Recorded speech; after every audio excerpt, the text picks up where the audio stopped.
ఈ వీడియోలోని అంశం యేసయ్య ప్రభువు బోధనలలో మరియు బైబిల్ నుండి పాఠాలలో ఆసక్తి ఉన్నవారి కోసం ఉద్దేశించబడినది. ఇది ప్రతి ఒక్కడి పట్ల ప్రేమతో మరియు గౌరవంతో పంచబడుతున్నది. ఇతర మతస్థుల భావాలను దెబ్బతీయడం లేదా బాధించాలనే ఉద్దేశం లేదు. ప్రతివారిని ఓపెన్ హార్ట్తో వీక్షించమని మరియు పాల్గొనమని ఆహ్వానిస్తున్నాము. Content of this video is intended for those interested in the teachings of Jesus Christ and the lessons from the Bible. It is shared with love and respect for all. ప్రార్థన చేసుకుందాం.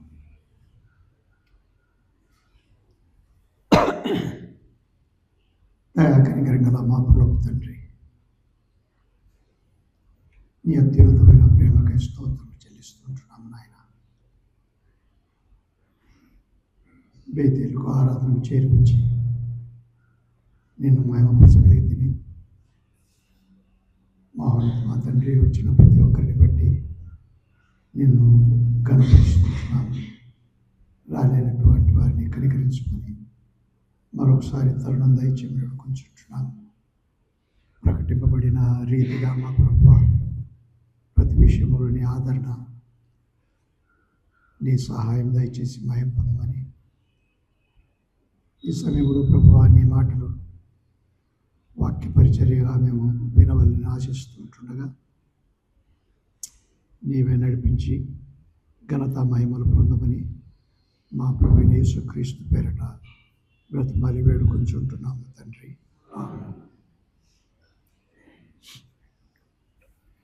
ప్రకటన 16వ అధ్యాయము.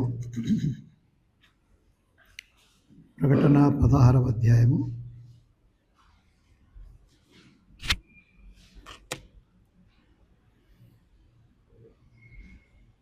10వ వచనం నుంచి చదువుకుందాము. 5వ దూత తన పాత్రను ఆ క్రూరమృగం యొక్క సింహాసనం మీద కుమ్మరిప్పగా దాని రాజ్యము చీకటి కమ్మెను. మనుషులు తమకు కలిగిన వేదనను బట్టి తమ నాలుకలు కరుచుకొనుచుండిరి. తమకు కలిగిన వేదనను బట్టి ఉండ్లను బట్టి పరలోకమందున్న దేవుని దూషించిరి గాని తమ క్రియలను మాని మారు మనసు పొందిన వారు కారు. 6వ దూత తన పాత్రను యూఫ్రటీస్ అను మహానది మీద కుమ్మరిప్పగా తూర్పు నుండి వచ్చు రాజులకు మార్గము సిద్ధపరచబడినట్లు దాని నీళ్లు ఎండిపోయాను. మరియు ఆ ఘట్ట సర్పము నోట నుండి, క్రూర మృగము నోట నుండి, అబద్ధ ప్రవక్త నోట నుండి కప్పల వంటి 3 అపవిత్రాత్మలు బయలువెడలుగా చూచితిని. అవి సూచనలు చేయనట్టి దయ్యముల ఆత్మలే. అవి సర్వాధికారి అయిన దేవుని మహాదినమున జరుగు యుద్ధమునకు లోకమంతట ఉన్న రాజులను పోగు చేయవలెనని వారి యొద్దకు బయలువెళ్ళి హెబ్రీ భాషలో ఆర్మెగిద్దోను చోటుకు వారిని పోగు చేశాను. ఇదిగో నేను దొంగవలే వచ్చుచున్నాను. తాను దిగంబరుడుగా సంచరించుచున్నందున జనులు తన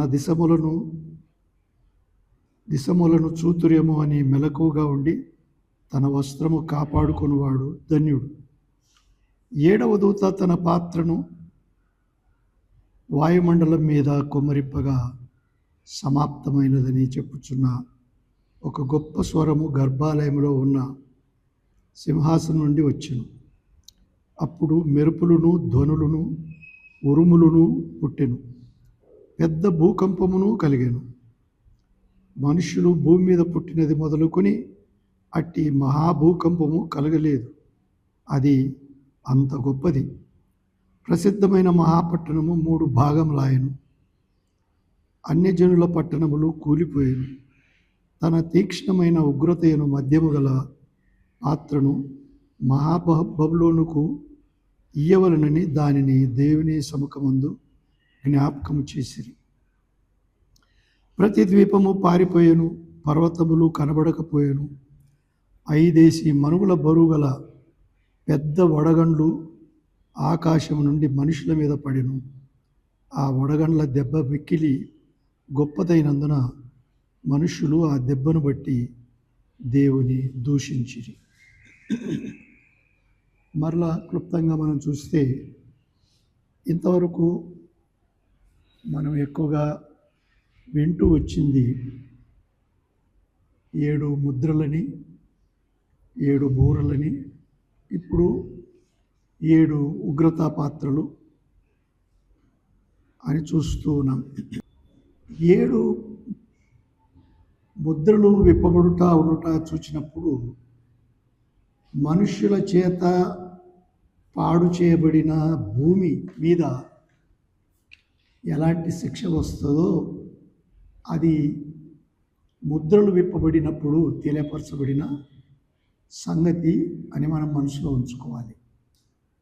పోతే 7 బూరలు ఊదినప్పుడు అపవాది భూలోకాన్ని ఏలుచుండగా ఎలాంటి ఇబ్బందులు ఎలాంటి అవస్థలు కలిగినవో దేవుని శిక్ష అట్టి వారి మీదకి వచ్చినప్పుడు ఎలా జరుగుతాయో 7 బూరలు ఊదబడినప్పుడు వివరించబడింది. ఇక 16 అధ్యాయంలోకి వచ్చినప్పుడు త్వరగా 7 ఉగ్రతా పాత్రలు పోయబడుచు ఉండగా దేవుడు ఇక సమస్తాన్ని తిరుగా తన ఆధిపత్యంలోకి ఆయన తీసుకుంటూ ఉన్నాడు. మొదట మనుషుని పరిపాలనలో ఎలాగూ పాడైపోయిందో దానికి బదులుగా శిక్షలు 7 ముద్రలలో చెప్పాలంటే 6వ అధ్యాయము 7వ అధ్యాయంలో కొంత భాగం. ఆ తర్వాత అపవాది భూలోకాన్ని తన స్వాధీనంలో చేసుకున్నట్టు ఎలాగో అంత చెరిపినాడో, జగత్తులో కేవలము పాపము రాకున్నట్లు చేసినాడో దానికి ప్రతిగా శిక్ష 7 బూరలు ఊదబడినప్పుడు జరగబోయే సంగతులు వివరించబడినాయి. అది 8వ అధ్యాయము 9వ అధ్యాయంలో మనం చూసుకున్నాం. అయితే ఇప్పుడు 16వ అధ్యాయంలో దేవుడు సమస్తాన్ని ఆయన ఆఖరుగా ఇక మొత్తంగా శిక్షించి తన స్వాధీనం చేసుకునబోతూ ఉన్నాడు. ఆ సంగతులు 16వ అధ్యాయంలో వివరించబడతా ఉన్నాయి. మాత్రమే కాక ఇక ఇంతకుముందు దేవుడు దూతలకు చెప్పి దూతలతో చేయించినట్లు అక్కడ సంగతులు జరిగినాయి. కానీ ఇక్కడ 16వ అధ్యాయంలో అలా కాదు. దేవుడే సొంతగా ఆలయంలో నుండి అసలు అక్కడున్న దేవదూతలు కూడా పాత్రలు జీవుల చేత పొందిన వారై బయట ఉన్నారు, దేవాలయానికి బయట. 15వ అధ్యాయం మనం చూస్తాము, లేక విన్నాము, జీవులు వారికి ఇచ్చినట్టుగా చూసినాము. ఇప్పుడు దేవుడు ఒక్కొక్క మాట చెప్పుతూ ఉంటే అవి నెరవేర్చబడతా ఉన్నాయి. 16వ అధ్యాయంలో గనుక మొదటి వచనం మరలా చూద్దాము. మరియు మీరు పోయి దేవుని కోపంతో నిండిన ఆ 7 పాత్రలను భూమి మీద కుమ్మరించుడని ఆలయములో నుండి గొప్ప స్వరము ఆ 7 దేవదూతలతో చెప్పగా యోహాను విన్నాడంటే 7 ఉగ్రతా పాత్రలు ఇవ్వబడినవి జీవుల చేత అని 15వ అధ్యాయంలో చూస్తున్నాం. వీరు ఆలయం వెలపట్టి నిలబడినారు. లోపలి నుండి దేవుడు ఆజ్ఞలు ఇస్తూ ఉన్నాడు. ఏమని ఇస్తున్నాడు గనక 2వ వచనంలో, ఇది మరలా నేను ఈసారి కూడా చెప్తాను త్వరగా, 10 నిమిషాలు కొంచెం లేట్ అయినాం మనము. 2వ వచనంలో, అంతటా మొదటి దూత వెలపలికి వచ్చి తన పాత్రను భూమి మీద కుమ్మరింపగా ఆ క్రూర మృగము యొక్క ముద్ర గల వారికిని దాని ప్రతిమకు నమస్కారం చేయు వారికిని బాధకరమైన చెడ్డ పుండు పుట్టేనని చూస్తూ ఉన్నాం. ఇక్కడ ఎవరికి శిక్ష అని చూస్తూ ఉన్నాము? క్రూరముగా యొక్క ముద్ర గల వారికి, దాని ప్రతిమకు నమస్కారం చేసిన వారికి. తేటగా దేవుడు చెప్పుచూ ఉన్నాడు, ఎవరైతే 666వ సంఖ్య 13వ అధ్యాయంలో చెప్పినట్టుగా వేయించుకున్నారో, లేక వ్యాపారము కొరకు తమ జీవన జరగడానికి కోసము అపవాది తరపుకు వెళ్ళి దేవుని కొరకు కష్టపడక శ్రమపడక ముద్ర వేయించుకున్నారో వారి కొరకు ప్రత్యేకంగా ఇక్కడ శిక్ష చూస్తూ ఉన్నాం. దేవుడు చెప్తూ ఉన్నాడు. సరే, ఈ సంగతి మరొకటి మన మనసులో ఉంచుకోవాలి. పాత నిబంధనలో ధర్మశాస్త్రం మీరిన వారికి ఆ దినాలలో జరిగిన శిక్ష, కృపాకాలంలో మనం అందుకే పోల్చుకోకూడదు. ఈ శిక్ష మనకు కూడా ఇప్పుడు వస్తుందా అని. ఇవి రెండు వేరుగా ఉంచుకోవాలని నా తాత్పర్యం. ఎందుకంటే ప్రకటన గ్రంథంలో చెప్పబడిన శిక్షలు శ్రమల కాలంలో జరగబోయేటివి. పాత నిబంధనలో పోలికగా జరిగిన శిక్షలు ఆ దినంలో ధర్మశాస్త్రాన్ని అనుసరించని వారికి. కృపాకాలంలో ప్రభు యేసుక్రీస్తు తన ప్రాణాన్ని పెట్టి ఆయన ఆరోహణుడై వెళ్ళిన తర్వాత 14 పరిశుద్ధాత్ముడు వచ్చి ఆయన ఆదరిస్తూ ఉన్నాడు. ప్రభు యేసుక్రీస్తు విజ్ఞాపన చేస్తున్నాడు. ఇది గొప్ప ఆదరణ. కనుక మనం పాపం చేద్దామా, ఇష్టానుసారంగా ప్రవర్తిద్దామా, అలా ఉండకూడదని పౌలు రోమీలకు రాస్తూ తేటగా 5వ అధ్యాయంలో అంటాడు. ఇందును గూర్చి మనం పాపంలో విస్తరించకూడదు. కృప విస్తరించింది గనక పాపంలో, అది మధ్యలో ఒక పాఠం. కానీ ఇప్పుడు మనము శ్రమల కాలంలో జరగబోయే ఈ శిక్ష పాత నిబంధనలో కూడా జరిగింది అని చూసినాం. ఏది? ఈ వేదనకరమైన పుండ్లు వారికి పుట్టినట్టుగా మనం చూచినాం. ఒకసారి కావలిస్తే మరలా చదువుదాం, చూడండి. నిర్గమాకాండం 9వ అధ్యాయము 9వ వచనంలో మనం మరలా ఇలా చదివితే నాకు తృప్తిగా ఉంది, అందరికీ తృప్తి కావాలన్నట్టు నా ఆశ, అంతే. అప్పుడు అది ఐగుప్తు దేశమంతటా సన్న లేక నాయన 8వ వచనం నుంచి కూడా ఆ పేర మొదలయ్యేది. నేను కొన్ని వచనాలు జ్ఞాపకం పెట్టుకోండి. కాగా యెహోవా, మీరు మీ పిడికిళ్ళ నిండా ఆవపు బుగ్గి తీసుకుని. ఏం తీసుకోమన్నాడు? ఆవపు బుగ్గి. ఆవపు బుగ్గి అంటే బూడిద. బుగ్గి బూడిద, ఆవం అంటే పొయ్యి. అందుకు నేను అది చదివించింది. మోషే ఫరో కనుల ఎదుట ఆకాశం వైపు దాన్ని చల్లవలెను. అప్పుడు అది ఐగుప్తు దేశమంతటా సన్నపు ధూళి అయి ఐగుప్తు దేశమంతటా మనుషుల మీదను జంతువుల మీదను పొక్కులు దద్దురులగునని. ఆ మాట వినండి. పొక్కులు దద్దురులగునని మోషే అహరోనుతో చెప్పాను. అంటే ఇప్పుడు ఈ యోహాను రాస్తూ ఉన్న మాటలు, పరలోకంలో దేవుడు చూయించిన మాటలు ఆ దినాలలో యూదులు నమ్మని వారు ఉన్నారని మనం ప్రథమంలో విన్నాం. వారు విన్నప్పుడు ఇవన్నీ జ్ఞాపకానికి రావాలి. కృపాకాలంలో ఉన్న మనకు అతిశయం కాదు, అప్పుడు అక్కడ ఉంటాము, కానీ ప్రభువును మహిమపరచాలి. ఈ శిక్ష మరలా చెప్తా ఉన్నాను, పాత నిబంధనలో జరిగింది, శ్రమల కాలంలో జరగబోతుంది, సంపూర్తిగా జరగబోతుంది. ఏమైంది బాబు? పొక్కులుగా మోషే అహరోనుతో చెప్పాను. కాబట్టి వారు చాలు బాబు. మరలా ద్వితీయోపదేశ కాండం కూడా గతసారి చదువుకున్నాం, మరలా చదువుదాం. 28వ అధ్యాయంలో దేవుడు వారితో 27వ అధ్యాయం చెప్పినాడు, మీరు విగ్రహాలను అలాంటి ఆరాధన చేస్తే మీకు చాలా శిక్ష అని తేటగా చెప్పి 27వ అధ్యాయంలో ఆశీర్వాదాలు చెప్పినాడు, 28వ అధ్యాయంలో శాపాలు చెప్పినాడు. ఇప్పుడు మనం 27వ వచనం చదువుకుందాం. 28, 27. యెహోవా ఐగుప్తు కుంటి చేతను మూల వ్యాధి చేతను కుష్టు చేతను గజ్జి చేతను నిన్ను బాధించు. దేవుడు ఆదిని చెప్పినాడా లేదా? ఈ పుండ్లు వస్తాయి, గజ్జి వస్తాయి అన్నీ. 35 కూడా చదువు బాబు. యెహోవా నీ అరకాలు మొదలుకొని నీ నడినెత్తి వరకు మోకాల మీదను తొడల మీదను కుదరని చెడపుండ్లు పుట్టించి నిన్ను బాధించు. చెడపుండ్లు పుట్టిస్తానని ఆ రోజు చెప్పినాడు, కానీ ఆ రోజు ఎవరికి జరిగినాయి? ఫరో ఆధిపత్యంలో ఉన్న వారికి జరిగినాయి, సాతాను అధికారంలో ఉన్న వారికి జరిగినాయి. దేవుని పిల్లలని ప్రత్యేక ఉన్న వారికి జరగలేదు. కానీ ఇక్కడ చూస్తూ ఉన్నాము, మీరు యేసు ప్రభువుని నమ్ముకోలేదని యూదులకు చెప్తా ఉన్నారు. ప్రభు యోహాను ద్వారా వ్రాయిస్తూ ఉన్నాడు, మిగిలిన వారికి ఎలాగో చెడ్డ పుండ్లు పుట్టగలుగుతాయంటే మీకు జ్ఞాపకం రావాలి ప్రకటన. అంతేకాక ప్రభు అయిన యేసు, దీంట్లో ఒక అర్థం ఉంది. దీంట్లో ఏం అర్థం ఉంది అంటే, ఈ పుండ్లు అనేటివి లోనున్న కుళ్ళు, లోనున్న చెడు స్వభావాలు, అవన్నీ మార్క్స్ వార్తలను మత్తయి వార్తలను 7:21 మనం చూడవచ్చు. ఎలాగో లోనుండి వస్తాయి ఇవన్నీ.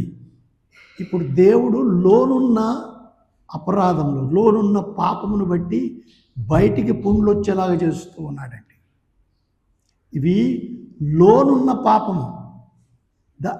దీనికి ఉదాహరణంగా మత్తయి సువార్త 23వ అధ్యాయం, మత్తయి సువార్త 23వ అధ్యాయం 27వ వచనం చదవండి. మత్తయి సువార్త 23వ అధ్యాయము 27వ వచనం.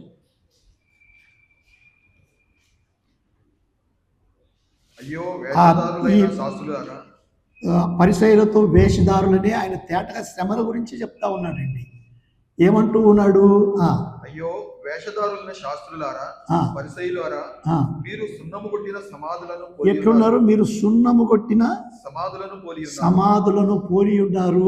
అవి వెలుపల శృంగారముగాను అగపడును గాని లోపల చచ్చిన వారి ఎముకలతోనూ సమస్త కల్మషంతోనూ నిండి ఉన్నవి.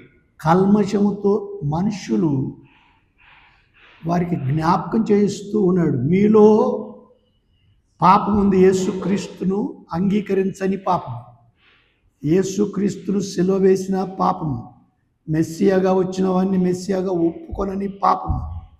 ఇది లోన ఉంచుకొని బయట మీరు ఏం చేస్తూ ఉన్నారు?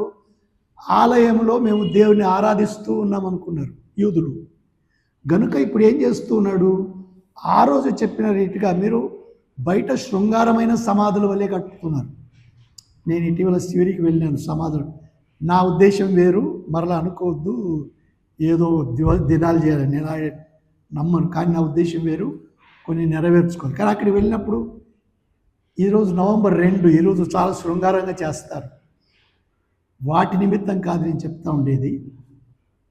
బయట శృంగారంగా కనపడతాయి ఏవి? సమాధులు. కానీ లోన మూసి పెట్టబడిన ఏమున్నాయి? కొన్ని ఎముకలు ఉన్నాయి, ఇంకా కొన్ని కుళ్ళిపోవలసిన శరీరాలు కూడా ఉన్నాయి. ఉన్నాయా లేదా? ఉన్నాయి సమాధులలో. కానీ అయినా దేవుడు చెప్పినట్టుగా సమాధులు చేయబడినవి. తాను కూడా భూగర్భంలో పెట్టబడినాడు, కానీ కుళ్ళు పట్టకముందే ఆయన లేపబడినాడు. 4వ రోజు కుళ్ళు పడతారు. లాజరు కూడా 4వ రోజు కుళ్ళు పట్టినా లేపినాడు దేవుడు. అది ఉదాహరణగా మనల్ని కూడా పాతి పెట్టినప్పుడు కుళ్ళిపోవచ్చు. కుళ్ళిపోకముందు ప్రభు వచ్చినా కూడా ఆయన లేపగలడు, శక్తివంతుడైన దేవుడు. సరే, మన నిమిత్తం కొరకు ఇక్కడ లోనున్న కుళ్ళు బయటికి పుండ్ల వలె రానై ఉన్నది అని మొదటి దూత వారిని శిక్షిస్తూ ఉన్నాడు. ఇప్పుడు 16:2 చదువు బాబు.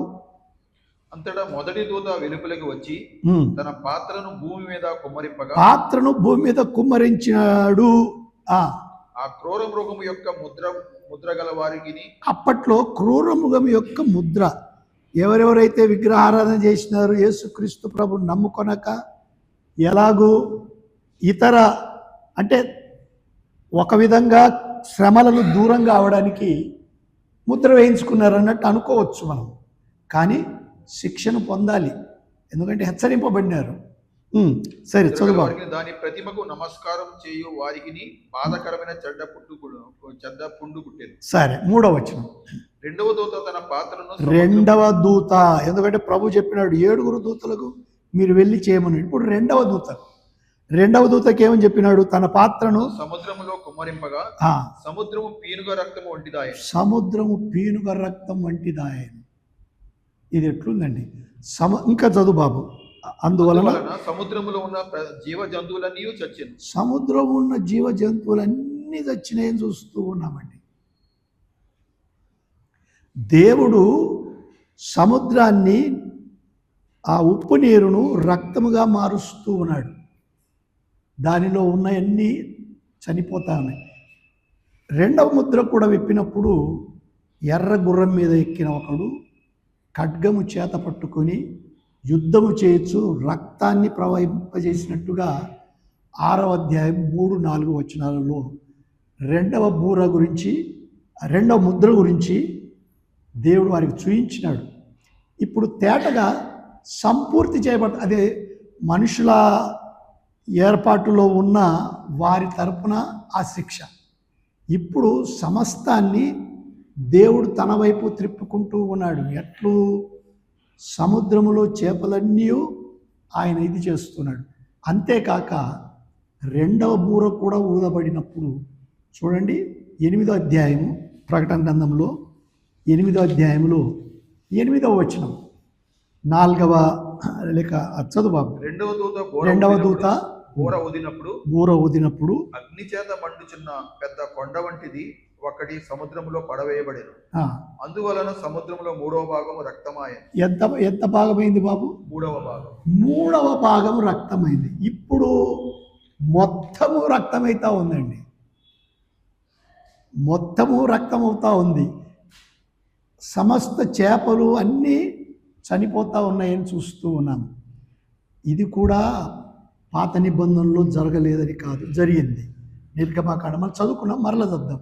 7వ అధ్యాయము 20-21లో మోషే ఆరోన్లు కర్ర చాపినప్పుడు అని చూస్తూ ఉన్నామండి. ఫరో చూడాలి ఆ సంగతి. అపవాది అధికారంలో ఉన్న వారికి దేవుడు ఆ రోజే తన శక్తి కనపరిచినాడు. గోషేనులో ఉన్న దేవుని పిల్లలకు అది తెలుసు, మోషే ద్వారా జరిగినది. కానీ తగిన సమయంలో యేసు ప్రభువు వారు ఒప్పుకోలేదు. సరే, ఇప్పుడేం జరిగింది? అక్కడ 7:20 వచ్చినాం అనుకుంటాను. యెహోవా ఆజ్ఞాపించినట్లు మోషే అహరోనులు చేసిరి.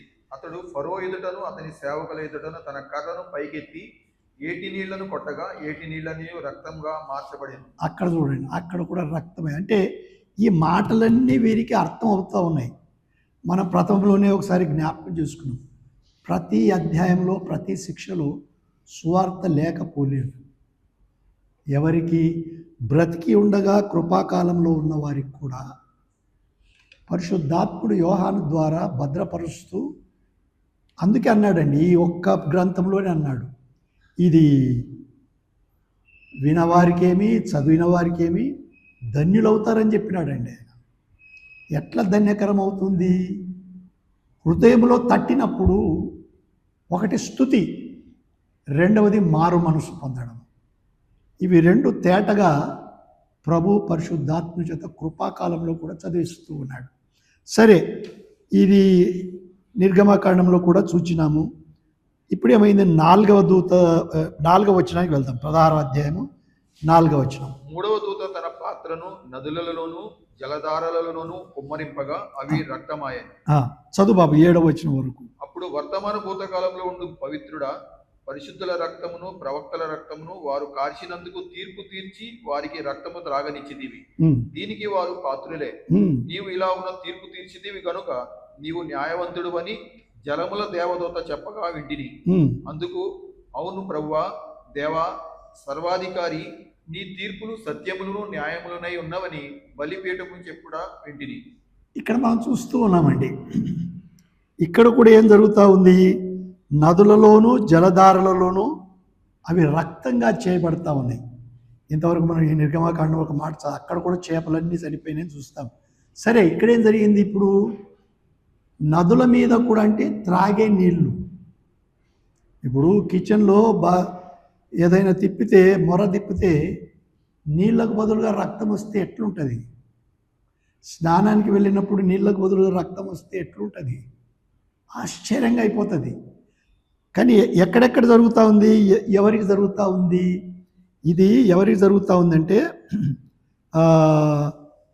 పరిశుద్ధుల రక్తమును 5వ వచనంలో పరిశుద్ధుల రక్తమును ప్రవక్తల రక్తమును వారు కార్చినందుకు, పరిశుద్ధుల రక్తమును ప్రవక్తల రక్తమును కార్చిన వారి కొరకు. విన్నారా? యేసుక్రీస్తు ప్రభు కూడా అన్నాడండి యూదులను చూచి, మీరు మహా ఇదిగా మాట్లాడతారు కానీ మీ పితరులు ప్రవక్తలను చంపాలి, మీరు దాని గోరీలు లేక సమాధులు కట్టి వాటికి ఎన్నో ఇది చేస్తారు, మీరు సామాన్యులు కారని ప్రభు గద్దించినాడండి. పరిశుద్ధుల రక్తాన్ని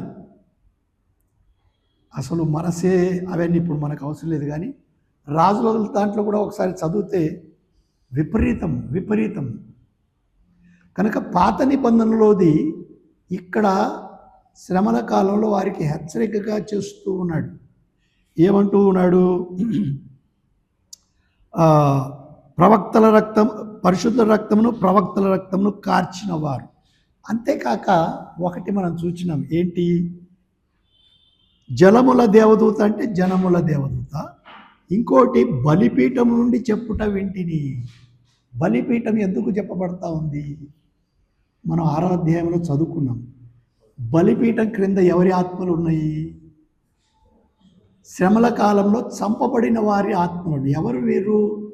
యేసు ప్రభు అని యూదులలో నుండి వచ్చిన వారేమి, అన్యులలో నుండి వచ్చిన వారేమి, 144,000 మంది సువార్త చెప్పగా విన్నవారేమి, 2 సాక్షులు చెప్పగా మార్చుకున్న వారేమి, మార్చబడడం, టకామని చంపబడడం. అప్పుడు వారు ఏమన్నారు? నాదా, ఎందాక నీవు తీర్పు తీర్చక ముందు అన్నారండి 6వ అధ్యాయం. అంటే కొంత ఆగండి, నెమ్మదిగా ఉండండి, కాలము పరిపూర్ణం కావాలి అన్నాడు. సమయము పూర్తి అంటే ఏంటి? దీర్ఘశాంతముతో ప్రభు ఇప్పుడు కనిపెడతా ఉన్నాడు, అప్పుడు కూడా కనిపెట్టినాడు. పేతురు ఇప్పుడు రాసినాడు లేదా? దీర్ఘశాంతము గలవాడు ఆయన. ఎందుకు? ఎవరినో ఒకరిని మనసులో పెట్టుకున్నాడండి. ఆ వ్యక్తి ఆఖరి వ్యక్తి మారు మనసు పొందాలి, నా రాజ్యంలో చేర్చబడాలి. ఇప్పటికే పుట్టినాడో పుట్టిందో ఇంకా పుట్టాలనో మనం ఎరగము. ఆయన సమయం అయిపోయి కనుక మిక్కిలి అనుకూలమైన సమయం అని ప్రతి వారు రాస్తున్నారు. యేసు ప్రభు మనుష్యునిగా ఉన్నప్పుడు కూడా అడిగినారు. ఎప్పుడంటే నన్ను అడగొద్దు, నేను ఎరగను అన్నాడండి. ప్రభువాని ఎప్పుడు అంత భద్రంగా ఉంది. ఆయన ఇప్పుడు విజ్ఞాపన చేస్తున్నాడు, ఇదిగో పలాని వారి ఇంటిలో సరిగా లేరు, పలాని వారి ఇంట్లో తల్లిదండ్రులు భక్తులుగా కనపడతా ఉన్నారు కానీ పిల్లలు సరిగా లేరు. కొంత ఆగు ప్రభువా, తండ్రి, కొంచెం నెమ్మది, వారి కొరకు నా రక్తం ఉంది, ఒకరోజు వారు మార్చబడతారు. వింటా ఉన్నారా ఎవరైనా ఉంటే? ఇది నా మాటలు కావు, మోసపోవద్దు. సమయం ఉండగానే యేసు ప్రభు అని నోటితో ఒప్పుకోవడము. నేను ఒప్పుకున్నానండి, అమ్మ నాయన చెప్తే కాదు, వారి మాటలు లక్ష్య పెట్టకపోతే కూడా కాదు, ఇరువైపులా నష్టమే. ఇష్టపూర్వకంగా పాత నిబంధనలు అదే జరిగిందండి. మేము అబ్రహాం సంతానం గనుక మేము దేవుని పిల్లలు అన్నారు. యోహాను ఖండించినాడు, యేసుక్రీస్తు కూడా ఖండించినాడండి. సర్ప సంతానమా అన్నాడు. ఎందుకు? మీరు ఘట సర్పము కాటువేయగా, మీ తల్లిని కాటువేయగా పుట్టినవారు మీరు. ఒక మనుషుని ద్వారా పాపం వచ్చింది, ఆ పాపం ద్వారా మరణం వచ్చింది. ఆ ప్రకారమే మనుషులందరూ పాపం చేసేది కనుక మరణం అందరికీ సమాప్తమైంది. ఈ మరణము ఒక్కసారే ఉండాలి అంటే నీవు 2 సార్లు జన్మించబడాలి. ఒకటి తల్లి కడుపున, మరొకటి యేసుక్రీస్తు ప్రభు యొక్క రక్తంలో కడగబడుటను బట్టి అని తేటగా మన క్రొత్త నిబంధన అంతా చూస్తూ ఉన్నామండి. క్రైస్తవులు అంటే పేరుకు కాదు, క్రైస్తవులు అంటే నామకంతో కాదు. అది ప్రభు చిత్తమై ఉంటే 18, 19 అధ్యాయాల్లో తేటగా చూస్తాం ఎలాగో ఆ సంగతులు జరుగుతాయో. సరే, ఇప్పటికైతే ఈరోజు కూడా ఇది జరిగేలాగా లేదు. సరే,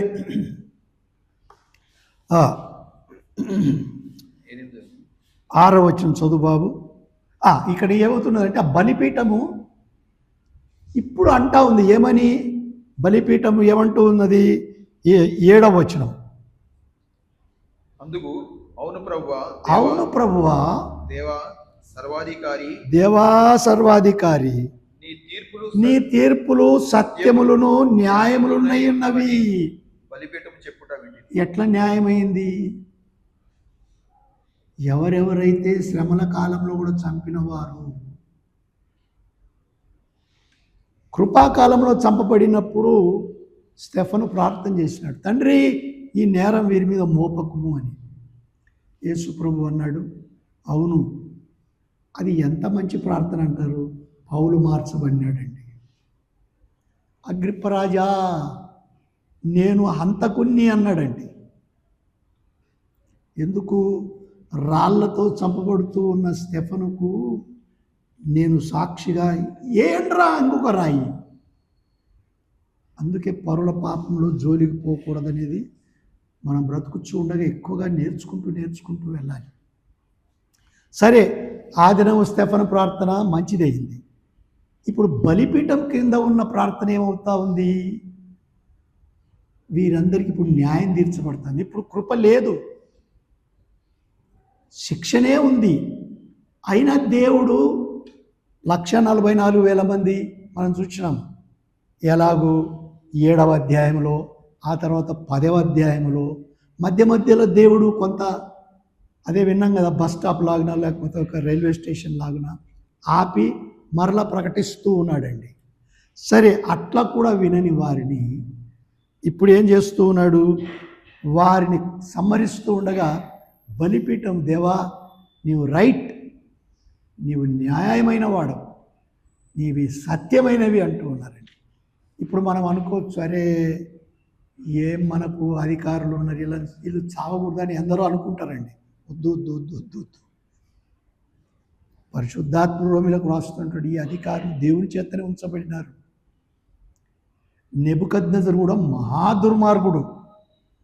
అయితే యూదా వారికి బుద్ధి కలుగునట్లుగా మనకి ఈరోజు దొరకక వచ్చే వారం చూద్దాం. ఎలాగూ యెహెజ్కేలు చెప్పినాడు, ఇర్మియా చెప్పినాడు, విన్నవారు కారు. గనుక నెబుకద్నెజరు క్రిందికి దేవుడే ఇచ్చినాడండి. మరి ఎటువంటి వాడు? మహా దుర్మార్గుడు. సిద్కియా కళ్ళు ఊడబెరికినాడండి. కుమారులందరినీ చంపించినాడు. అవి పాత నిబంధన. ఇక్కడ మనం చూస్తూ ఉన్నాము. దానిని చూచి అందరూ అంటారు, అరే ఏమి దేవుడు ఇట్లా చేసినా అనుకుంటాం. ఇప్పుడు ఎందుకు జరగకూడదు? ఆయన దీర్ఘశాంతం చూపిస్తూ ఉన్నాడు. ఈ దీర్ఘశాంతంలో మనం ఎట్లుండాలనో అది ఆయన మార్గంలో మనం నడిచేది నేర్చుకోవాలి. సరే, ఎక్కువ దాని గురించి వద్దు కానీ 6వ వచనం మాత్రం మరలా చదువు బాబు. దీనికి వారు పాత్రులు. నీవు ఇలాగో తీర్పు తీర్చితివి గనుక నీవు న్యాయవంతుడవు. దేవుడు ఎన్నటికైనా న్యాయవంతుడు. ఇప్పుడు కూడా కొంచెం శ్రమ కలిగితే వెంటనే దేవుని మీద విసుక్కోవాలని చూస్తామండి. ఏమి దేవుడవయ్యా, బాగా బోనస్ దొరికితేనేమో గంతులేస్తారు. కావలసితే ఏదన్నా ఇచ్చి నీకు ఒక మిఠాయి తెచ్చిస్తామని. లేదు, ఏదైనా కొంచెం ఇబ్బంది కలిగితే అరే ఏం దేవుడవయ్యా, చలో ఇద్దరా మేము పోము. ఎక్కడికి పోము?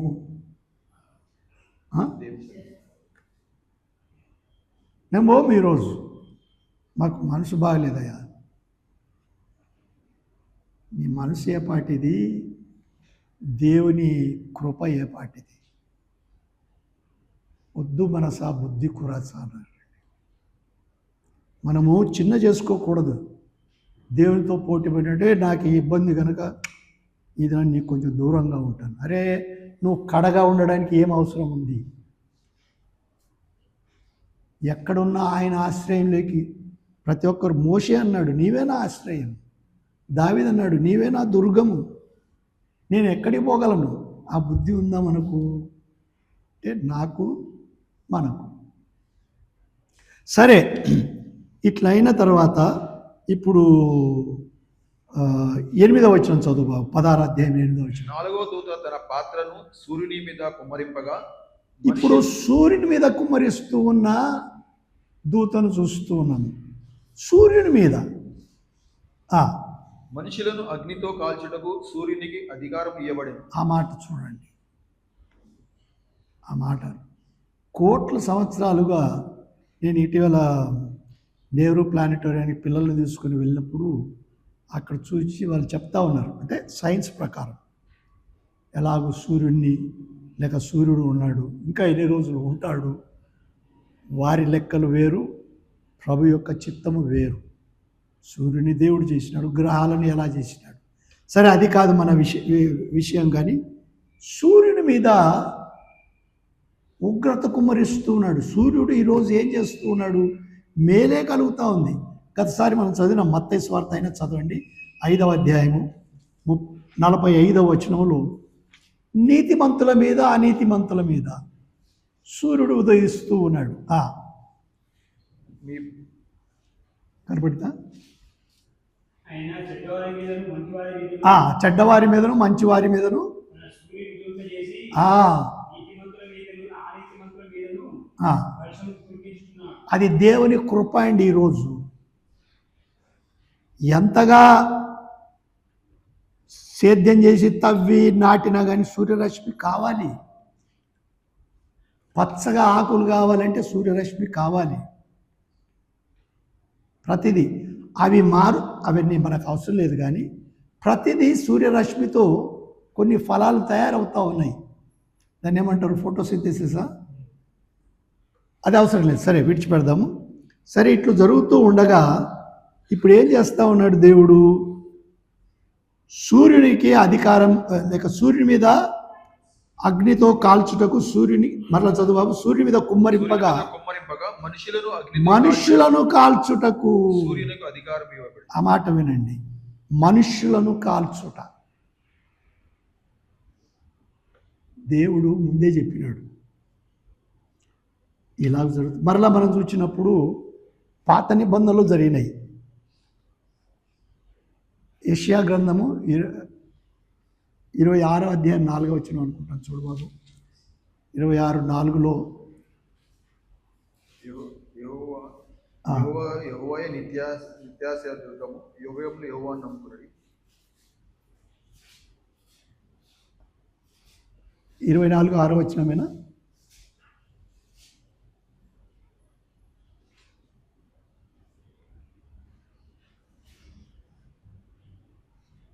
సరే వదిలేండి. 42వ అధ్యాయం చూద్దాం. 42వ అధ్యాయము 24, 25 వచనాలు.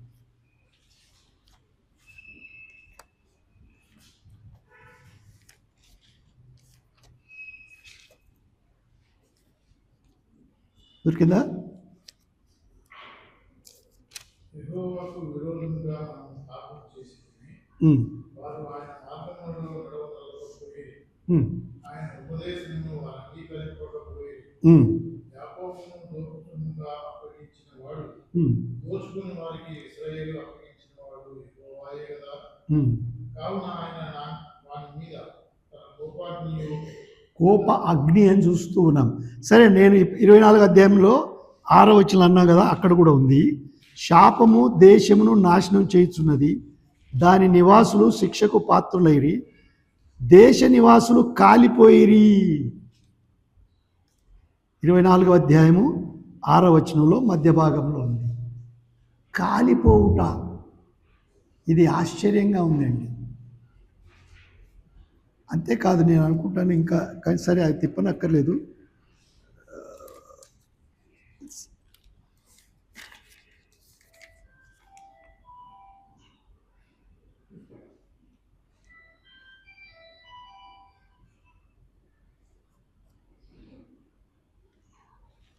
సరే, మళ్ళీ 16వ అధ్యాయానికి వద్దాం బాబు. ప్రభు అయిన యేసుక్రీస్తు కూడా లూకా సువార్త 21వ అధ్యాయము 25వ వచనంలో చూడండి. ఆయన అన్నాడు, లూకా సువార్త 21వ అధ్యాయము 25వ వచనంలో, వీరు మారు మనసు పొందని వారు మరియు సూర్యచంద్ర నక్షత్రములలో సూచనలను, భూమి మీద సముద్ర తరంగముల ఘోష వలన కలవరబడిన జనములకు శ్రమయు కలుగును. శ్రమ ఎలాగో సూర్యుడ నక్షత్రాలలో కలిగే మార్పులు ఈ కుమ్మరించినప్పుడు, సూర్యుడిని సృష్టించిన వాడు దేవుడే. ఆ సూర్యుని మీద ఆయన ఆ ఉగ్రత పాత్ర కుమ్మరించినప్పుడు ఏం ప్రయోజనం లేకుండా అయిపోతూ ఉందండి. అంతేకాదు, సరే 16వ వచనానికి వెళ్దాం. 16వ అధ్యాయము 10వ వచనం. 5వ దూత తన పాత్రను ఆ క్రూర మృగం యొక్క సింహాసనం మీద కుమ్మరింపగా దాని రాజ్యము చీకటి. ఆ మాట వినండి, దాని రాజ్యము చీకటి కమ్మెను. అంటే ఏమైంది? సూర్యుని వెలుగు ఉందా లేదా? లేదు, పూర్తిగా చీకటి అయింది. ఇక్కడ 2 విషయాలు మనం గమనిద్దాము. మొదట ఈ చీకటి గురించి చూద్దాము. ఈ చీకటి మరలా చూడండి, పాత నిబంధనలో ఒకసారి జరిగింది. నిర్గమాకాండం 10వ అధ్యాయము 21వ వచనములో నిర్గమాకాండము 10వ అధ్యాయము 21వ వచనములో అందుకు యెహోవా మోషేతో ఆకాశం వైపు నీ చెయ్యి చాపుము, ఐగుప్తు దేశం మీద చీకటి చేతికి తెలియనంత చిక్కని చీకటి కమ్మున నేను. చేతికి తెలియనంత అని అక్కడ ఏదో ఉంది ఒక మాట, తడువులాడుట. మనము మామూలుగానే లైట్లు పోతే ఇట్లా ఇట్లా అనుకుంటూ వెళ్తాం కదా, ఈ చీకటి ఎట్లుంటుందట, ఏమి కనపడదు అసలు. ఇప్పుడు మామూలుగా డిఫ్యూజ్ లైట్ అంటారు దాన్ని, ఏదో ఎక్కడనో కొంత వెలుగున్నందుకు మన ఇంట్లో లైట్ పోయినా కొంతైనా కనపడుతుంది. కానీ అంతటా చీకటి గమ్మితే ఏం కనపడుతుంది? ఏమీ కనపడదు. చేతులు తట్టినట్టుగా ఏమన్నాడన్నమాట, తడువులాడునట్లుగా చీకటి. ఆ చీకటి కమ్మును అని చూస్తూ ఉన్నాం. అంతేకాక మార్క్స్ వార్తలు కూడా ప్రభువైన యేసుక్రీస్తు కూడా చెప్పినాడు ఇవి జరగబోయే సంగతులు. 13వ అధ్యాయంలో 13వ అధ్యాయము 24-25 వచనాలు. ఆ దినములలో ఆ శ్రమ తీరిన తర్వాత చీకటి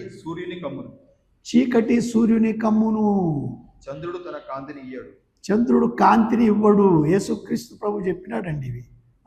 ఆకాశం నుండి నక్షత్రములు రాలును. తేటగా ప్రభువైన యేసుక్రీస్తు కూడా యోహానుకు అక్కడ కనపరిచినాడు. యేసుక్రీస్తు ప్రభు కూడా ఆయన చెప్పినాడండి తేటగా. మనకు ఆశ్చర్యం అనిపించవచ్చు, సూర్యగ్రహం వస్తేనే కొందరు అవి తీసుకొని ఇవి తీసుకొని చూడకండి ఎవరే కానీ కళ్ళు పోగొట్టుకుంటారు. ఏదో ఇవి చేసి చూడాలనుకుంటారు, లేదా టీవీలలో చూపుతారు.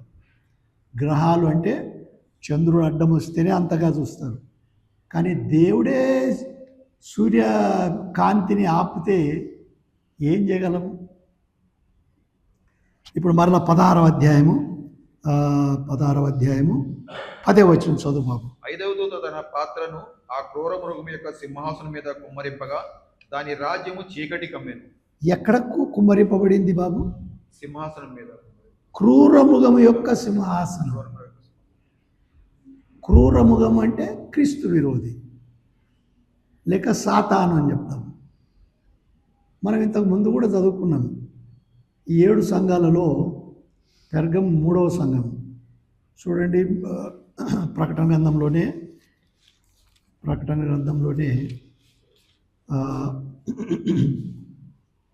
2వ అధ్యాయము 13వ వచనం. సాతాను సింహాసనం ఉన్న స్థలంలో నీవు కాపురం ఉన్నావని నేను ఎరుగుదును. ఏమంటూ ఉన్నాడు? సాతాను సింహాసనం ఉన్న స్థలములో నీవు కాపురం ఉన్నావని పెర్గములో ఉన్న సంఘానికి ఆ దినాలలో దేవుని పరిశుద్ధాత్ముడు లేక ప్రభువైన యేసుక్రీస్తు ఎట్లా వాడి అయిన 2 అంచులు గల ఖడ్గము గలవాడు. సాతాను సింహాసనం ఉన్న చోటు. ఈరోజు సాతాను సింహాసనం ఎక్కడ లేదో మనం ఆలోచన చేద్దాం. సాతాను సింహాసనము ఎక్కడ లేదో ఆలోచన చేద్దాం. కానీ యేసుక్రీస్తు ప్రభు యొక్క ఆధిపత్యములో ఆయన తేట. అసలు ఇంకా దీంట్లో చూస్తే ఇదంతా ఒకరోజు బబులోనుకు, ఈ ఆధిపత్యం అంతా బబులోను మహాపట్టణం, అది 17వ అధ్యాయంలో చూస్తాం ప్రభు చిత్తమైతే, అక్కడికి చేర్చబడుతుంది అన్నట్టుగా తెలియబడుతుంది. సాతాను సింహాసనం ఒక చోట కాదు. ఎలాగూ క్రీస్తు విరోధి లేక అబద్ధ ప్రవక్త యూదులలో నుండి రావడము, ఇవన్నీ ఆశ్చర్యకరమైన సంగతులు జరగబోతాయి ఈ ప్రకటన గ్రంథంలో.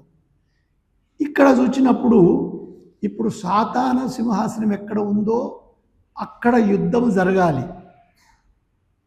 యేసుక్రీస్తు ప్రభువు సంపూర్తిగా ఆధిపత్యం చేసుకోవాలంటే మొదట శిలువలో ఆయన అపవాదిని ఓడించినాడు. మనం విన్నాం, సెంటెన్స్ లేక తీర్పు నిశ్చయమైంది, నీ అంతము నిశ్చయం. యేసుక్రీస్తు ప్రభు అని అంతము ఈ లోకాధికారి త్రోసివేయబడినాడని చెప్పి మనుష్య కుమారుడు పైకెత్తబడినప్పుడని యోహాను సువార్త 12:32లో మనం చూస్తాం. సరే, ఇక్కడ మనం చూసినప్పుడు ఇప్పుడు లోకాధికారిని నిజంగానే పట్టుకొని వాణ్ణి ఇక నాశనం చేయాలి.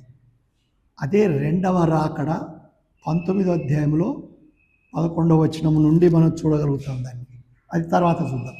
కానీ ఇప్పుడేం చూస్తూ ఉన్నాము? సింహాసనం మీద కుమ్మరింపగా దాని రాజ్యము చీకటి కమ్మెను.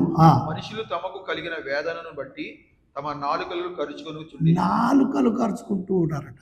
ఇది మీరు ఎట్లన్నా అర్థం చేసుకోండి. నాలుకలు కోపంతో ఖర్చుకుంటూ ఉన్నారా? నాలుక కోపంతో ఖర్చుకునేది తెలుసునా మీకు? తెలుసు కదా, తల్లికి తెలిసి ఉంటుంది, అందరికీ తెలుసు. అది నాలుక గట్టిగా కొరికి ఏం తమ్ముడు చేస్తారా లేదా? బాగా కోపం వస్తే నాలుక కొరికిపోతారండి.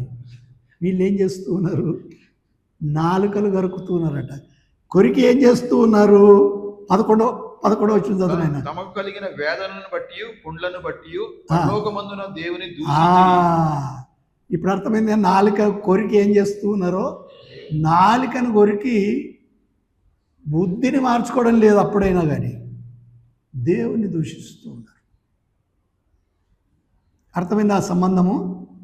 వారు నాలుకలు ఖర్చుకుంటూ ఏమిటో ఇప్పుడే పోవాలన్నా లైటు. మనకు కూడా కొన్నిసార్లు అనిపిస్తుంది, అరే ఇప్పుడే పోవాలన్నా లైటు, ఇంకా కొంతసేపు ఉంటే బాగుండేది కాదా? లేక ఏదో ఒకటి కారణం ఇది. కానీ ఇక్కడ మనం తేటగా చూస్తూ ఉన్నాము. ఎలాగో ఇంకొక మాట జ్ఞాపకం వస్తుంది. యెషయా గ్రంథంలో 60వ అధ్యాయం చూడు. లెమ్ము తేజరిల్లు అనేది అక్కడ ఉంది, కానీ 2వ వచనంలో ఒక మాట, చూడుము భూమిని చీకటి కమ్ముచున్నది. భూమిని ఏం కమ్ముచున్నది? చీకటి కమ్ముచున్నది కనుక లెమ్ము అన్నాడండి. మనం పాడతాం కదా, లెమ్ము తేజరిల్లు. పాడతావా ప్లీసి? లెమ్ము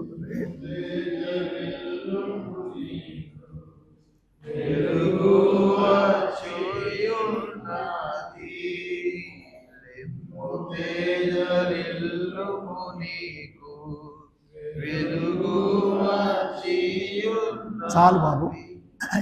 ఇలాగూ దేవుని ఏర్పాటులో పాత నిబంధనలో చూచినాము, యేసు ప్రభు చెప్పుట చూచినాము. కృపాకాలంలో ఇవన్నీ మనం తప్పించుకుంటూ ఉన్నామంటే అందుకే ఆరాధన నాలుకతో కాదు, మాటలతో కాదు, మన తలంపులతో కాదు. ఆరాధన ఆత్మతో సత్యంతో. మన చేత కాదు ఆరాధన చేయడం, పరిశుద్ధాత్ముడు సహాయం చేయాలి.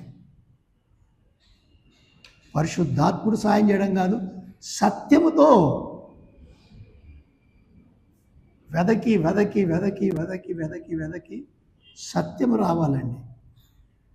అప్పుడు ఇవన్నీ జ్ఞాపకం వచ్చి నీ కృప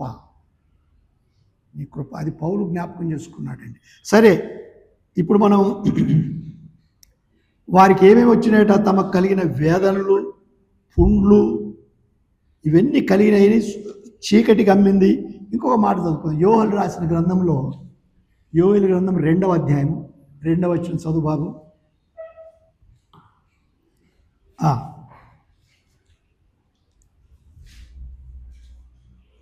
ఆ దినమున అంధకారమయముగా ఉండును, మహాంధకారం కమ్మును. ఆ దినం అసలు మొదటి వచ్చిన అనుకోండి, ప్రభు దినము అని ఒక మాట ఉంటుంది. సరే, 2వ అధ్యాయంలో మొదటి వచ్చిన, సియోను కొండ మీద బాకా ఊదుడి, నా పరిశుద్ధ పర్వతం మీద హెచ్చరిక నాదము చేయుడి. యెహోవా దినము వచ్చుచున్నదనియు అది సమీపమాయననియు దేశ నివాసులందరూ వణుకుదురుగాక. ఆ దినము అంధకారమయముగా ఉండును. చూడండి, యోవేలు చెప్పినాడండి. ఆ దినాలను దేవుడి దాన్ని ఏమంటారు, ప్రేరేపణ చేత ఏమి జరగబోతుందో. అందుకే ఒకటి, దేవుని పరిశుద్ధాత్మని బట్టి మనం దేవుని ఎట్లా స్తుతించాలంటే, వారికి సంఘం గురించి ఏం చెప్పబడలేదండి. సంఘము క్రీస్తు ప్రభు యొక్క రక్తమును బట్టి పాపక్షమాపణ పొందిన వారై ఎలాగో బాగుపడతారో చెప్పబడలేదు. కానీ శ్రమల కాలంలో వచ్చే శిక్షల గురించి చెప్పబడింది. వారికి చీకటి గమ్ముతుంది, పలాని శిక్షను పొందుతారు. ఇంకా నేను చదివించను కానీ జకర్య గ్రంథంలో చూస్తే పెద్ద శిక్షలు. 14 ప్రభు చిత్తమైతే చూద్దాము. వచ్చేవారం అనుకుంటాను నేను మరలా ఈ ఇంట్రడక్షన్ చెప్పకుండా నేరుగా అక్కడికి వెళ్ళడం బాగుంటుందేమో. సరే, చదువు 16వ అధ్యాయము 12వ వచనం. ఇక్కడ ఒక్క మాట మాత్రం చెప్తాను. రక్తం, గత వారం అన్నాను, రక్తము కృపాకాలంలో యేసుక్రీస్తు ప్రభు రక్తము ఏది చూపిస్తూ ఉంది? రక్షణ. రక్తము ప్రాణము. దేవుడు అసలు ఈ పెట్టిందే రక్తము, ప్రాణము. రక్తము లేక దేవుని ఆత్మ అయి ఉన్నవాడు శరీరం ధరించుకోవడం మాత్రమే కాక రక్తంతో వచ్చినాడు. ఎందుకు? రక్తము ప్రాణం అప్పగించున్నట్లుగా. కానీ ఇక్కడ ఏం చూస్తున్నాం? అంతటా రక్తం మార్చబడినప్పుడు ఈ రక్తము అంత శిక్ష కనపరుస్తూ ఉందండి. కనుక తగిన సమయంలోనే రక్షణ, దేవుని పిల్లలమనే అనుభవం, సంతోషం ఉండాలి. లేకపోతే కాల్చబడతారు. ఈ పుండ్లు కూడా ఎట్లా వస్తాయండి? రేపు అగ్నిలో పడవేయబడేటప్పుడు, లేక ఉదాహరణగా షద్రక్, మేషక్, అబేద్నెగోలను, అనన్య, మిషాయేల్, అజర్యాలను వారు అగ్నిగుండంలో వేయబోయినారు. వేయబోతే వాళ్ళు కాలినారా? మరి ఎవరు కాలినారు? వేయబోయిన వారు కాలినారు. ఏదో దూరం ఉండి వేసినారండి. వేయబోయిన వారు కాలినారు. వీరు కూడా పరిశుద్ధులను లేక పలానా అన్యకార్యాలు చేసిన వారికి పుండ్లందు ఎట్లా పుడతాయట? ఆ అగ్ని వేడిమి చేత. ఒకటి లోనున్న కుళ్ళును బట్టి వస్తుందని విన్నాము. రెండవది అగ్ని బాధ, తీవ్రమైన బాధ, పుండ్లు. సరే, 16వ అధ్యాయము 12వ వచనం. ఆరవదూత తన పాత్రను యూఫ్రటీసు అను మహానది మీద కుమ్మరింపగా తూర్పు నుండి వచ్చి రాజులకు మార్గము సిద్ధపరచబడినట్లు దాని నీళ్లు ఎండిపోయాయి. ఇక్కడ చూడండి, మీకు జ్ఞాపకం ఉంటుంది, నేను మరలా చెప్పినాను. 9వ అధ్యాయంలో ఒక 6వ దూత చేసిన పని మనం మానుకున్నాం. ఎందుకంటే అక్కడ కూడా యూఫ్రటీస్ నది దగ్గర 4 దూతలు లేక కట్టబడినారని చూచినాం. 9వ అధ్యాయము త్వరగా చదువు, 13వ వచనము. 6వ దూత బోర ఊదినప్పుడు దేవుని ఎదుట ఉన్న సువర్ణ బలిపీఠం యొక్క కొమ్ముల నుండి ఒక స్వరము యూఫ్రటీసు అను మహానది యొద్ద బంధింపబడి ఏ నది అది? యూఫ్రటీస్ నది. ఇక్కడ అదే యూఫ్రటీస్ నది బంధింపబడి ఉన్న 4 దూతలను వదిలిపెట్టుమని బోర పట్టుకుని ఉన్న ఆ 6వ దూతతో చెప్పుట వింటిని. 4 దూతలు కట్టబడి ఉన్నారు, వారిని విడిచిపెట్టమన్నాడండి. ఎందుకు విడిచిపెట్టాలి? మనుషులలో 3వ భాగమును సంహరింపవలెనని అదే మనుషులలో 3వ భాగం సంహరింపవలెనని అదే సంవత్సరమున, అదే నెలలో, అదే దినమున, అదే గంటకు సిద్ధపరచబడి ఉన్న ఆ 4 దూతలు, ఆ ఏర్పరచబడిన గడియలో 4 దూతలు వదిలిపెట్టబడినారు. వదిలిపెడితే గుర్రపు రౌతుల సైన్యముల లెక్క 20 కోట్లు. 1, 2 కాదు, 1 లక్ష, 2 లక్షలు కాదు. ఇంగ్లీష్లో 200 మిలియన్ అని ఉంటుంది అనుకుంటా. 20 కోట్లు ఉందా? 200 మిలియన్, అది 1000 అని ఉంటుంది. 20 కోట్లు. 20 కోట్లు అంటే చదువు బాబు. వారి లెక్క ఎంత అని నేను వింటిని. మరియు నాకు కలిగిన దర్శనమందు ఇలాగ చూచితిని, ఆ గుర్రములకును వాటి మీద కూర్చుండి ఉన్న వారికి నిప్పు వలె ఎరుపు వర్ణము, నీల వర్ణము, గంధక వర్ణములు మైమరుపులుండెను. ఆ గుర్రముల తలలు సింహపు తలల వంటివి. వాటి నోళ్లలో నుండి అగ్ని ధూపగంధములు బయలువెళ్ళుచున్నది. ఆ 3 దెబ్బల చేత. ఈ 3 దెబ్బలు అంటే ఏవి? అవి 3 దెబ్బలు. 1 అగ్ని, 2 ధూమము, ధూమం అంటే పొగ, 3వది గంధకము అంటే కాల్చే రాళ్ళు. ఇంగ్లీష్లో వాటిని సల్ఫర్ అంటారు, లేక బ్రిమ్స్టోన్ అంటారు. ఇవి కాల్చేటివి అన్నమాట. ఏవేవి? 1 అగ్ని, 2వది ధూమము అంటే పొగ, 3వది గంధకముల చేత మనుషులలో 3వ భాగమే చంపబడినారు.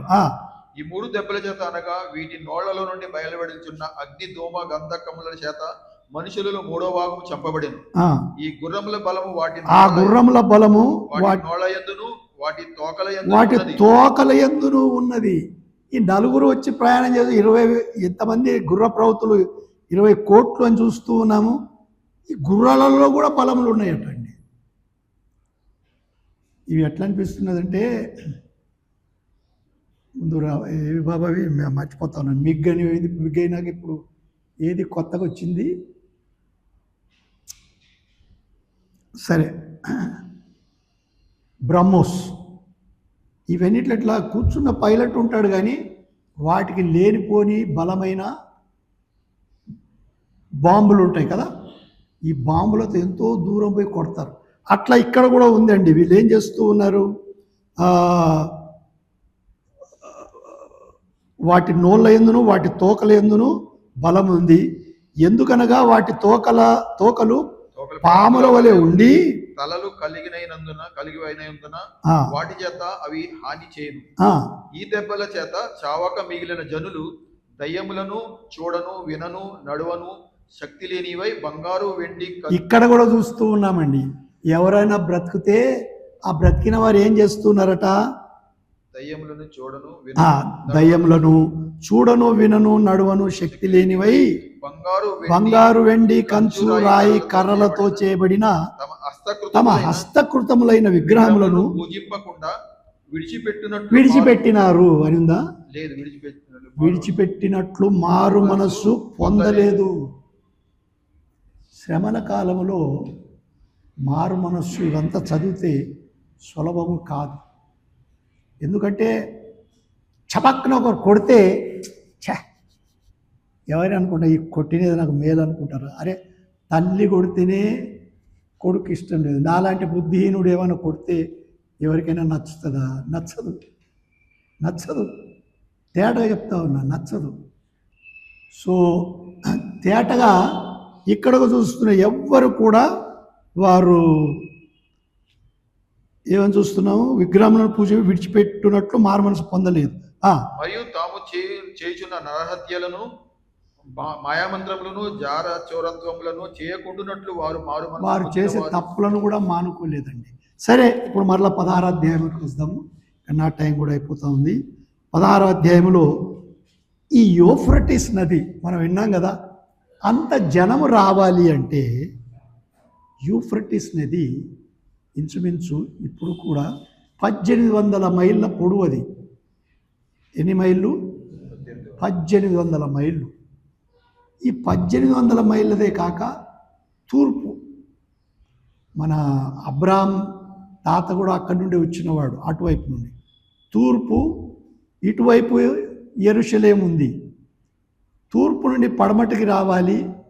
ఇన్ని కోట్ల మంది అంటే ఈ నది ఉంటే ఎట్లయితుంది?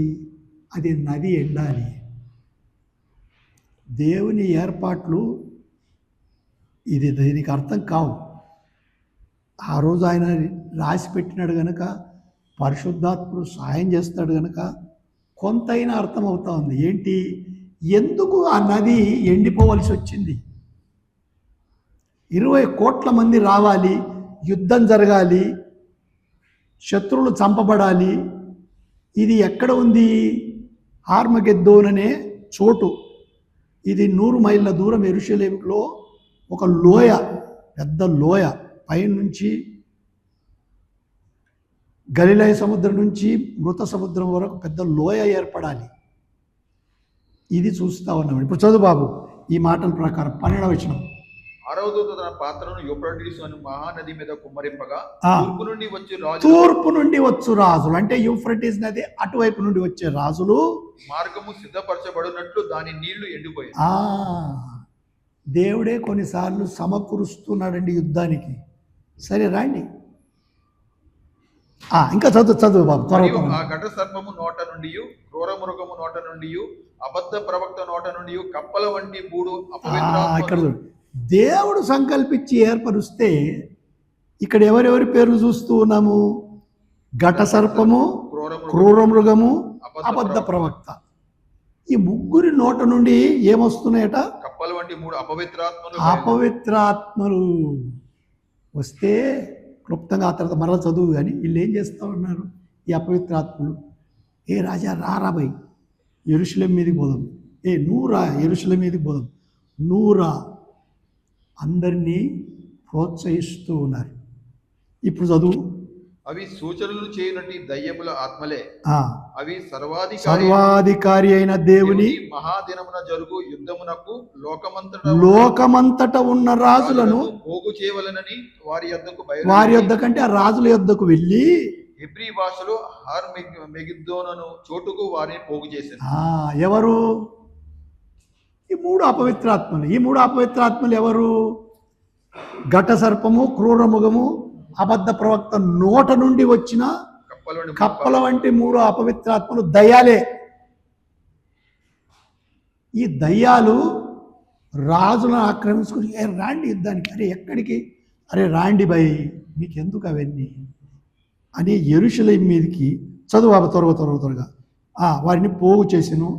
ఇక సరే ఈ 15, 16 మరలా ప్రభు ఇక్కడ ఒక మాట ఇదేమో కావాల్సింది మనం వచ్చే వారం చూసుకుందాము. ఇక్కడికి 6వ దూత సంగతి మనం చూసినాం. ఎలాగో యూఫ్రటీస్ ఎందుకు నది ఎండ చేయబడాలి? 9వ అధ్యాయంలో 6వ బూర ఊదబడినప్పుడు 20 కోట్ల మంది రావాలి యుద్ధానికి. మనుషులను 3వ భాగంగా అక్కడ నాశనం చేసినారని చూసినాం. ఇది ఎట్లుందంటే నీ కత్తితో నువ్వే పొడుచుకునేలాగానే చేస్తూ ఉన్నాడండి. 185,000 మందిని కూడా ఒక్క దేవుని ఆత్ముడు వచ్చి లేక దేవదూత వచ్చి చంపినట్టుగా చూస్తూ ఉన్నాము. ఈలాగున రాజుల గ్రంథంలో కూడా చూస్తాం. సరే ఇక్కడ చూసినప్పుడు ఎలాగో వారు రావాలంటే ఎట్లా రావాలి? నీళ్ళల్లో ఎట్లా వస్తారు? 30 అడుగుల లోతు ఇంచుమించు దాటలేరు వారు. అది ఎప్పుడు జీవనదిగా పారేది. దాన్ని ఎండ చేసి దేవుడు దాటిస్తాడండి. ఆ యుద్ధము జరగబోతుంది. అది హార్ మెగిద్దో అనే పేరు దానికి. ఆ చోట మన ప్రభుచిత్తం అయితే మరలా చూద్దాము. ఆ తర్వాత 15, 16 వచనం ఉన్న దేవుని మాటలు, ఇంకా 17 నుంచి 7వ దూత సంగతులు ప్రభుచిత్తం అయితే 17వ అధ్యాయంలో కూడా చూసుకుందాము. చిన్న ప్రార్థనతో ముగించుకుందాము. దయగల మా కృపగల మహోన్నతుడు మా ప్రభువా, నీ ఏర్పాట్లు, నీ సంకల్పాలు మా తండ్రి, మా గ్రహింపు చాలా దూరమైనవి. కృపాకాలంలో యేసుక్రీస్తు ప్రభు నమ్ముకున్నట్లుగా పరిశుద్ధాత్మలు చేసిన సహాయంకి నేను మొక్కుచుంటున్నాను.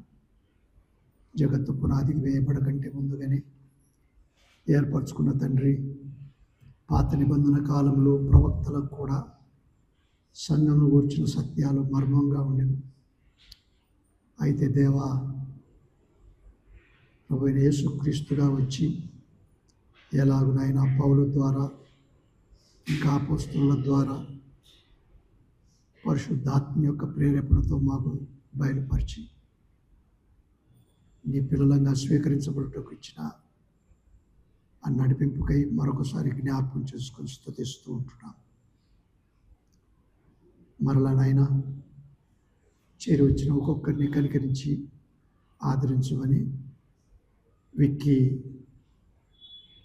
అంకితాకు మీరు దయచేసిన బాబుని బట్టి నిన్ను స్తుతిస్తూ, మహోన్నతమైనది మా దేవా, సలోమి ఆశీష్కు జరగబోయే పెళ్లిలో నీ కృపలో ఆదరించమని ఎస్తేరును కనికరించినందుకు నేను స్తుతిస్తూ, ఇంకా నాయన ప్రతి కుటుంబంలో నీ ఆదరణ దయచేసి మహిమ పొందమని ఘనతా మహిమలు నీకే ఆరోపిస్తూ మా ప్రభును ప్రియరక్షకుడైన యేసుక్రీస్తు పేరట స్తుతించి వేడుకొంచుంటున్నాము తండ్రి. ఆమేన్.